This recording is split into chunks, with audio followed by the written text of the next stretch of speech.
Hi friends, എല്ലാവർക്കും മിനീസ് beauty tips and കിച്ചൻ്റെ പുതിയൊരു വീഡിയോയിലേക്ക് ഒരിക്കൽ കൂടി സ്വാഗതം. ഇന്ന് ഞാൻ വന്നിരിക്കുന്നത് ചോറിന് കഴിക്കാൻ പറ്റിയ ഒരു അടിപൊളി കറിയുമായിട്ടാണ്. ഇപ്പം നമുക്ക് മാങ്ങ ധാരാളം കിട്ടുന്ന ഒരു ടൈമാണില്ലേ, അപ്പം മാങ്ങ വെച്ചിട്ടുള്ള ഒരു അടിപൊളി കറിയാണ് തയ്യാറാക്കാൻ പറ്റുന്നത്. നമുക്കിത് ഈസി ആയിട്ട് തയ്യാറാക്കാൻ പറ്റും. അതിനായിട്ട് ഞാനിവിടെ ഒരു മീഡിയം സൈസ് മാങ്ങയാണ് എടുത്തിരിക്കുന്നത്. അധികം പുളിയില്ലാത്തത് എന്നാൽ അത്യാവശ്യം പുളിയുള്ള ഒരു മാങ്ങയാണ് എടുത്തിരിക്കുന്നത്. ഈ ഒരു മാങ്ങ വെച്ചിട്ടാണ് നമ്മളിത് തയ്യാറാക്കുന്നത്. ഫസ്റ്റ് നമുക്കിതിൻ്റെ തൊലിയെല്ലാം ഒന്ന് ചെത്തിക്കളഞ്ഞ് നമുക്കിതൊന്ന് കഴുകി എടുത്തുകൊണ്ട് വരാം. അപ്പോൾ ഈ ഒരു വീഡിയോ നിങ്ങൾക്ക് യൂസ്ഫുൾ ആണെന്ന് തോന്നുന്നുണ്ടെങ്കിൽ ഒന്നും മറക്കാതെ സബ്സ്ക്രൈബ് ചെയ്ത് സപ്പോർട്ട് കൂടി ചെയ്തേക്കണേ. വീഡിയോ ഇഷ്ടപ്പെട്ടാൽ ഷെയർ ചെയ്യാനും ലൈക്ക് ചെയ്യാനും കമൻറ്റ് ചെയ്യാനും മറക്കരുത്. ബെല്ലൈക്കൻ പ്രസ് ചെയ്ത് ഓളെന്ന് കൊടുത്തു കഴിഞ്ഞാൽ എൻ്റെ വീഡിയോയുടെ നോട്ടിഫിക്കേഷൻസ് ഒക്കെ നിങ്ങൾക്ക് കിട്ടുന്നതായിരിക്കും. അപ്പോൾ നമുക്കിനി വീഡിയോയിലേക്ക് പോകാം. അപ്പോൾ ഇതാ നമ്മൾ മാങ്ങയെല്ലാം കഴുകി ഒന്ന് ചെറിയ പീസാക്കി ഇവിടെ ഒന്ന് കട്ട് ചെയ്തെടുത്തുകൊണ്ട് വന്നിട്ടുണ്ട്. ഇനി അതിന് ശേഷം നമ്മളിവിടെ ഒരു മിക്സിയാണ് എടുത്തിരിക്കുന്നത്. മിക്സിയുടെ ജാറിലേക്ക് നമുക്ക് ഇതൊന്ന് ഇട്ട് കൊടുക്കാം.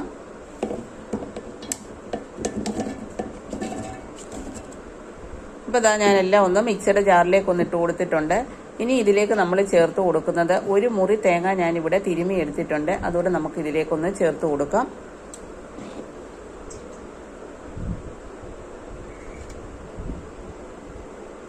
അപ്പം ഞാനിവിടെ തേങ്ങ തിരുമിയെടുത്തതും ചേർത്തിട്ടുണ്ട്. പിന്നെ നമുക്കിതിലേക്ക് ചേർക്കാനായിട്ട് വേണ്ടത് പച്ചമുളകാണ്. അപ്പോൾ എരിയുടെ അനുസരിച്ച് നിങ്ങൾക്ക് പച്ചമുളകൊക്കെ ചേർക്കാവുന്നതാണ്. ഇവിടെ അത്യാവശ്യം എരിയുള്ള മുളകായത് കാരണം ഞാനിവിടെ 3 മുളകാണ് എടുത്തിരിക്കുന്നത്. അതുകൂടെ നമ്മളിതിലേക്ക് ചേർത്ത് കൊടുക്കുന്നുണ്ട്. പിന്നെ ഇതിലേക്ക് ചേർത്ത് കൊടുക്കുന്നത് 1/2 ടീസ്പൂൺ ജീരകമാണ്. ഇനി ഇതിലേക്ക് അരയ്ക്കാൻ ആവശ്യത്തിനുള്ള വെള്ളവും കൂടി നമുക്ക് ചേർത്ത് കൊടുക്കാം. ചേർത്ത് കൊടുത്തതിന് ശേഷം നമുക്ക് നല്ല പേസ്റ്റ് പോലെ ഇതൊന്ന് അരച്ചെടുത്തുകൊണ്ട് വരാം.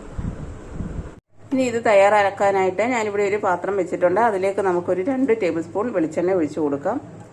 ചീനിച്ചട്ടിയോ എന്താണെങ്കിലും മതി, നിങ്ങൾക്ക് എന്ത് വേണമെങ്കിലും എടുക്കാവുന്നതാണ്.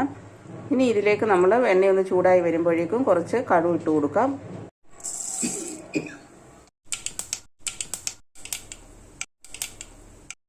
കടുക് ഒന്ന് പൊട്ടി വരുമ്പോഴേക്കും ഞാനിവിടെ ഒരു ചെറിയ സവാള ചെറുതായിട്ട് കട്ട് ചെയ്തുകൊണ്ട് അതോട് ഇട്ട് കൊടുക്കാം. സവാളയ്ക്ക് പകരം നിങ്ങൾക്ക് ചെറിയ ഉള്ളി ഒരു 10 ചെറിയ ഉള്ളി എടുത്തതിന് ശേഷം ഇതുപോലെ ചെറുതായിട്ട് കട്ട് ചെയ്ത് നിങ്ങൾക്ക് വഴറ്റിയെടുക്കാവുന്നതായിരിക്കും. ചെറിയ ഉള്ളി ആകുമ്പോൾ കുറച്ചുകൂടെ ടേസ്റ്റ് കൂടുതലായിരിക്കും. എൻ്റെ ചെറിയ ഉള്ളി ഇല്ലാത്തതുകൊണ്ടാണ് ഞാനിത് ചെറിയ മീഡിയം സൈസ് സവാള എടുത്തിരിക്കുന്നത്. ഇനി ഇത് നമുക്ക് നന്നായിട്ടൊന്ന് വഴറ്റിയെടുക്കാം. ഇതൊന്ന് പെട്ടെന്ന് വഴണ്ടി വരാനായിട്ട് നമ്മൾ ഇതിലേക്ക് കുറച്ച് ഉപ്പൂടെ ചേർത്ത് കൊടുക്കുന്നുണ്ട്. അപ്പോൾ ഉള്ളി പെട്ടെന്ന് നമുക്ക് വഴന്ന് കിട്ടും. ഒത്തിരി അങ്ങ് ബ്രൗൺ കളർ ആവണമെന്നൊന്നുമില്ല, ഒന്ന് വഴണ്ടി വന്നാൽ മതി. ഉള്ളി ഒന്ന് പകുതി വഴണ്ടി വരുമ്പോഴേക്കും നമ്മൾ ഇതിലേക്ക് ഒരു 4 വറ്റൽമുളക് കൂടി ചേർത്ത് കൊടുക്കുന്നുണ്ട്. അതിനുശേഷം ഇതെല്ലാം കൂടെ നമുക്കൊന്ന് വഴറ്റി കൊടുക്കാം. ഇതിൻ്റെ കൂടെ തന്നെ നമ്മൾ കുറച്ച് കറിവേപ്പില കൂടി ഇട്ട് കൊടുക്കുന്നുണ്ട്.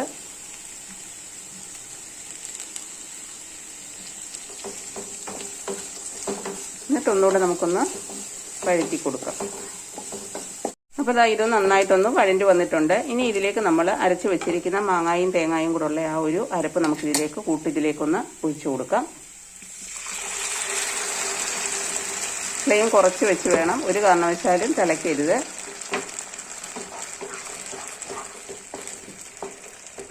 ഈ ഒരു സമയത്ത് നമ്മൾ ഇതിലേക്ക് മഞ്ഞൾപ്പൊടിയും കൂടെ ചേർത്ത് കൊടുക്കുന്നുണ്ട്. ഒരു നല്ല കളറൂടെ കിട്ടാൻ വേണ്ടിയിട്ടാണ് നമ്മൾ മഞ്ഞൾപ്പൊടി ചേർക്കുന്നത്. മഞ്ഞൾപ്പൊടി ഇഷ്ടമില്ലാത്തവർക്ക് ചേർക്കണമെന്നില്ല, പക്ഷേ മഞ്ഞൾപ്പൊടിയും കൂടെ ചേർത്ത് കഴിഞ്ഞാൽ നല്ല ടേസ്റ്റ് ആയിരിക്കും. നമ്മളൊരു 1/2 ടീസ്പൂൺ മഞ്ഞൾപ്പൊടിയാണ് ചേർത്ത് കൊടുത്തത്. പിന്നെ പ്രത്യേകിച്ച് നല്ലൊരു കളറൂടെ നമുക്ക് ഈ ഒരു കറിക്ക് കിട്ടും. നമ്മൾ മാങ്ങ ചേർക്കാം. മാങ്ങ തൈര് കറിയാണ്, ചോറിന് അടിപൊളിയാണ്. ഇനി ഇതിലേക്ക് നമ്മൾ മിക്സിയുടെ ജാറ് കഴുകിയ വെള്ളം കൂടെ കുറച്ച് ഒഴിച്ചു കൊടുക്കുന്നുണ്ട്. എന്നിട്ട് നന്നായിട്ടൊന്ന് മിക്സ് ചെയ്യുക. മിക്സ് ചെയ്തതിന് ശേഷം ഇതൊന്ന് ചെറുതായിട്ട് ചൂടായി വരുന്നിടം വരെ നമുക്കൊന്ന് വെയിറ്റ് ചെയ്യാം.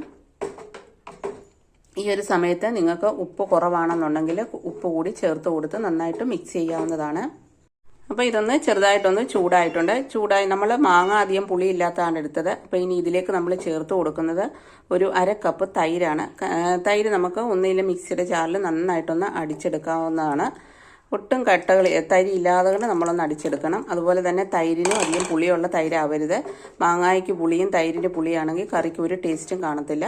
അപ്പോൾ അധികം പുളിയില്ലാത്ത മാങ്ങയും അധികം പുളിയില്ലാത്ത തൈരും കൂടെ ആകുമ്പോൾ അടിപൊളി ടേസ്റ്റ് ആയിരിക്കും. ഒരു പ്ലേറ്റ് ചോറ് കഴിക്കാൻ നമുക്കിത് മാത്രം മതി, അത്ര ടേസ്റ്റാണ്. ഒരു പ്രാവശ്യമെങ്കിലും നിങ്ങൾ ഇതുപോലൊക്കെ ഒന്ന് തയ്യാറാക്കി നോക്കണം.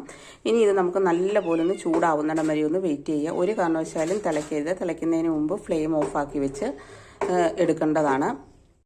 അപ്പോൾ ഇതാ ഞാനിവിടെ ഫ്ലെയിം ഓഫാക്കി കൊടുത്തിട്ടുണ്ട്. നമ്മുടെ കറി ഇവിടെ റെഡി ആയിട്ടുണ്ട്.